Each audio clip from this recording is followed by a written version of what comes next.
Assalamualaikum warahmatullahi wabarakatuh. Perkenalkan, nama saya Dela Puspitasari. Saya adalah mahasiswi dari Universitas Ahmad Dahlan, Prodi Pendidikan Guru Sekolah Dasar Fakultas Keguruan dan Ilmu Pendidikan dari kelas 2C dengan NIM 200005136. Di sini saya akan mempresentasikan tentang lembar kerja mahasiswa yang berjudul Sifat Cahaya. Adapun jadwal pelaksanaannya, kegiatan pertama yaitu memilih peralatan dan bahan yang akan digunakan. Yang kedua, memilih peristiwa yang akan diamati dan yang akan digunakan. Hari dan tanggal Rabu 9 Juni 2021. Yang ketiga, mengamati sinar matahari yang masuk ke sela-sela ventilasi udara. Yang keempat, melakukan percobaan memantulkan sinar senter ke arah tembok rumah. Yang kelima, mengamati lampu bohlam. Yang keenam, memasukkan pensil ke dalam gelas yang berisi air. Hari Kamis tanggal 10 Juni 2021. Yang ketujuh, mengamati pelangi yang muncul setelah hujan dan bertemu cahaya. Hari Jumat tanggal 11 Juni 2021. Yang kedelapan, melakukan presentasi melalui via Zoom. Yang kesembilan, mengedit video presentasi, lalu mengupload ke YouTube, lalu link videonya dimasukkan di LKM atau lembar kerja mahasiswa. Dan yang terakhir, yang ke-10, mengirim tugas ke GC atau Google Classroom hari dan tanggal Senin 14 Mei 2021. Di sini ada pengantar, tujuan, alat dan bahan. Nah, di sini ada alat dan bahannya, teman-teman. Ada senter, lampu bohlam, pensil, dan gelas, sela tembok rumah. Adapun senter fungsinya untuk membuktikan apakah sifat cahaya bisa dipantulkan. Jumlahnya 1 buah. Dan lampu bohlam untuk mengamati sifat cahaya menembus benda bening. Jumlahnya 1 buah. Pensil dan gelas fungsinya untuk mengamati peristiwa cahaya bisa dibiaskan, masing-masing 1 buah. Sela-sela tembok rumah untuk mengamati peristiwa cahaya merambat lurus. Jumlahnya seadanya. Di sini ada prosedur kerja 1-7 ya teman-teman, dan di sini kita memasuki hasil pengamatan. Sifat cahaya itu ada merambat lurus. Dalam peristiwa sehari-hari, sinar matahari bisa merambat lurus ke arah dalam rumah melalui ventilasi udara dan selah-selah lubang yang ada di rumah. Manfaatnya bisa untuk menerangkan ruangan dan membuat ruangan rumah menjadi lebih nyaman. Lalu, sifat cahaya dipantulkan. Peristiwa sehari-hari, sinar pada senter yang dipantulkan ke arah tembok rumah. Lalu, manfaatnya sebagai bahan ajar bagi guru untuk menjelaskan pada peserta didik tentang cahaya bisa dipantulkan. Lalu, menembus benda bening. Peristiwa sehari-harinya, cahaya lampu bohlam yang menyala bisa menerangi ruangan dan tempat di sekitarnya. Manfaatnya untuk menyinari dan sebagai penerang ruangan. Lalu, sifat cahaya dibiaskan. Pada kegiatan sehari-hari, peristiwa memasukkan pensil ke dalam gelas berisi air. Manfaatnya untuk metode pembelajaran bagi guru dalam sebagai bahan pembelajaran. Lalu, sifat cahaya dibiaskan pada peristiwa sehari-hari, sinar matahari yang terurai membentuk pelangi. Manfaatnya untuk bisa membuat pemandangan jadi indah, cantik, nyaman dilihat, dan sebagai bahan pembelajaran. Di sini kita memasuki tahap diskusi. Nomor 1, pada kendaraan bermotor, Anda pasti memiliki kaca spion di kedua sisinya.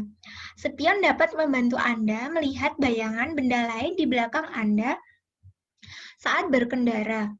Spion dibuat dengan menggunakan cermin cembung. Jelaskan alasannya. Karena supaya objek benda yang terpantul bisa tertangkap oleh spion dan bisa masuk sehingga bayangan pada cermin cembung diperkecil. Selain itu, juga cermin cembung memiliki sifat maya tegak diperkecil. Nomor 2, pada gelas bening yang berisi air, Anda dapat melakukan percobaan sederhana tentang pembiasan. Caranya, memasukkan pensil ke dalam gelas tersebut, dan Anda akan melihat pensil seolah-olah dibelokkan ketika memasuki air. Jelaskan fenomena ini dan kaitkan dengan konsep atom dan molekul.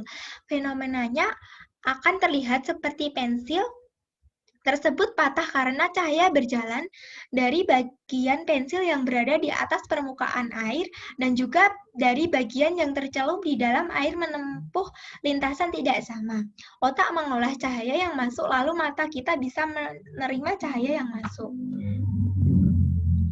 Kita masuki nomor 3.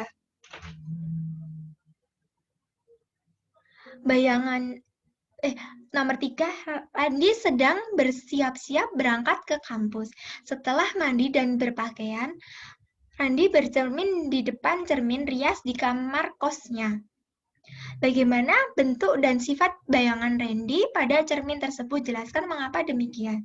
Bayangan yang memiliki sifat maya, tegak, dan sama besar karena Randy bercermin pada cermin datar. Bayangan pada cermin datar akan sama dengan bendanya, lalu memiliki tinggi sama dengan objek dan bayangan memiliki ukuran yang sama dengan objek.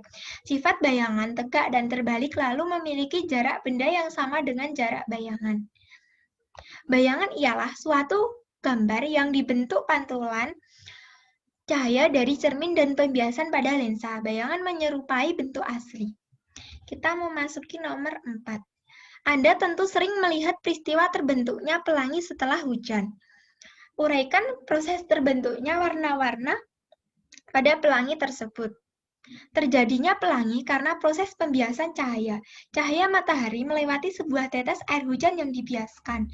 Proses pembuatan ini memisahkan cahaya putih menjadi berubah warna dan menjadi warna spektrum.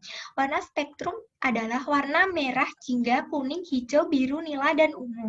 Atau bisa disebut juga dengan Magico Hibiniu. Jadi di dalam tetesan air hujan, kita bisa mendapatkan warna yang berbeda-beda secara berderet. Dari satu sisi ke sisi tetesan air lainnya. Dan kita sekarang memasuki nomor terakhir atau nomor 5. Gerhana merupakan salah satu fenomena alam yang dapat membuktikan sifat cahaya. Menurut Anda, sifat cahaya yang mana yang dibuktikan oleh gerhana? Berikan penjelasannya. Menurut saya, sifat cahaya merambat lurus yang menyebabkan gerhana, karena cahaya dapat merambat di sela-sela ventilasi udara. Kita sekarang memasuki tahap simpulan. Jadi di sini kesimpulannya adalah di sini kita bisa mengetahui macam-macam sifat cahaya seperti dibiaskan, dipantulkan, dapat merambat lurus, menembus benda bening dan dapat diuraikan. Spion dibuat menggunakan kaca cembung supaya objek benda yang terpantul bisa tertangkap sehingga bayangan diperkecil oleh cermin cembung. Ada juga macam-macam sifat cahaya dan terjadinya pelangi karena adanya proses pembiasan cahaya yang melewati sebuah tetesan air hujan yang dibiaskan melewatinya. Di sini ada dokumentasinya ya teman-teman, dokumentasi pensil bisa terlihat patah. Lalu CD memantulkan cahaya yang diberikan sinar matahari secara langsung, seperti ini ya. Berikutnya CD membentuk warna pelangi. Lalu cahaya dapat menembus benda bening, yaitu cahaya bisa sampai ke tembok. Lalu cahaya dapat merambat benda lurus dengan bukti cahaya bisa sampai ke titik akhir atau tembok. Lalu yang terakhir lampu Bulham. Baiklah, sekian presentasi dari saya. Apabila ada kesalahan kata, mohon dimaafkan. Wabillahi taufik wal hidayah. Wassalamualaikum warahmatullahi wabarakatuh. Jangan lupa like, comment, share, dan subscribe. Terima kasih, teman-teman.